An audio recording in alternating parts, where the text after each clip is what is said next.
ভারতের পর এবার ভয়াবহ গাড়ি বিস্ফোরণে কেঁপে উঠল পাকিস্তান। রাজধানী ইসলামাবাদে আত্মঘাতী বিস্ফোরণে নিহত হয়েছেন অন্তত ১২ জন, আহত আরও ২ ডজনের বেশি। শক্তিশালী এই হামলায় হতাহতের সংখ্যা আরও বাড়তে পারে। ইসলামাবাদে হামলার কথা নিশ্চিত করেছেন পাকিস্তানের স্বরাষ্ট্রমন্ত্রী মোহসিন নাকভি। জানান, বেলা 12:30টার পর রাজধানীর আদালত ভবনের বাইরে পার্ক করা এক গাড়িতে বিস্ফোরণের এই ঘটনা ঘটে। নাকভি জানান, হামলাকারী কোর্টের ভেতরে প্রবেশ করতে চাইলেও শেষ পর্যন্ত সেই সুযোগ পাননি। হতাহতদের মধ্যে বাদী, আইনজীবীরাও রয়েছেন। বিস্ফোরণের পর কাচারি কোর্ট থেকে সবাইকে সরিয়ে নেওয়া হয়। ঘটনার পরই ইসলামাবাদের deputy inspector general, chief commissioner ও ফরেনসিক দল ঘটনাস্থলে কাজ শুরু করে। এই ঘটনার সাথে ভারত সমর্থিত তালেবান সন্ত্রাসীরা জড়িত বলে দাবি করছে দেশটি। আপনার জন্য অবকাশ যাপনের আর বিনিয়োগের সেরা পছন্দ হতে পারে সল্ট বে, যেখানে বিলাস আর প্রশান্তি মিলেমিশে একাকার। একই দিনে পাকিস্তানের ওয়াজিরিস্তানে সামরিক বাহিনীর ক্যাডেট কলেজ এবং খাইবার পাখতুনখাওয়ায় সামরিক কনভয়েও হামলার ঘটনা ঘটেছে।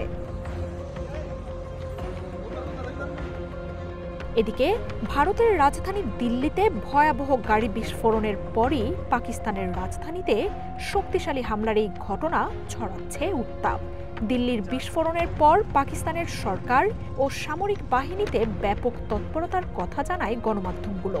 সীমান্তেও জোরালো হয়েছে সতর্কতা ও নজরদারি। এর আগে সোমবার রাতে রাজধানী দিল্লিতে গাড়ি বিস্ফোরণে বেরিয়ে আসছে একের পর এক তথ্য। ভুটান সফরে থাকা প্রধানমন্ত্রী নরেন্দ্র মোদী এই ষড়যন্ত্রের শিকড় পর্যন্ত যাওয়ার কথা জানিয়েছেন। হামলার সাথে জড়িতদের সবার বিরুদ্ধে কঠোর প্রতিশোধের হুঁশিয়ারি দিয়েছেন এই নেতা। দিল্লির হামলায় মঙ্গলবার জরুরি নিরাপত্তা বৈঠকের পর একই হুঁশিয়ারি দিয়েছেন প্রতিরক্ষামন্ত্রী রাজনাথ সিং। বিস্ফোরণের ঘটনায় তদন্ত চলছে, শিগগিরই তদন্তের রিপোর্ট সামনে আনা হবে। কোনো অবস্থাতেই এর সাথে জড়িত কাউকেই ছাড় দেওয়া হবে না। দিল্লিতে বিস্ফোরণের ঘটনায় শোক জানিয়েছে চায়না, মালদ্বীপ, শ্রীলঙ্কা সহ বেশ কয়েকটি দেশ। ভারত ভ্রমণে সতর্কতা জারি করেছে আমেরিকা ও ব্রিটেন। মার্জিয়া উপমা, ওয়ান ইন্টারন্যাশনাল ডেস্ক।